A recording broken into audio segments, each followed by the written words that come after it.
Tatlong uri ng katrabaho na nakakaubos ng gana. Una, yung feeling tagapagmana ng kumpanya. Yung ang lakas pumuna sa gawa ng iba. Laging may opinyon, parang siya ang may-ari ng opisina. Pero kapag oras ng trabaho, biglang tahimik, biglang nawawala. Pangalawa, yung sip-sip na walang output.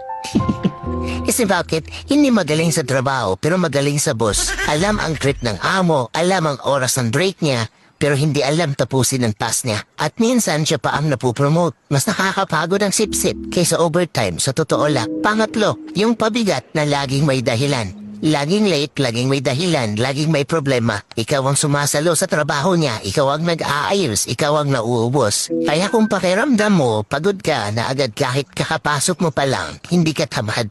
May mga taong ginagawa talagang draining yung trabaho. Pumasok ka para sa pangarap mo, hindi para sa ego nila. At tandaan mo, hindi habang buhay ka nandyan. Mag-ipon ka ng lakas, galingan mo at umalis ka pag handa ka na.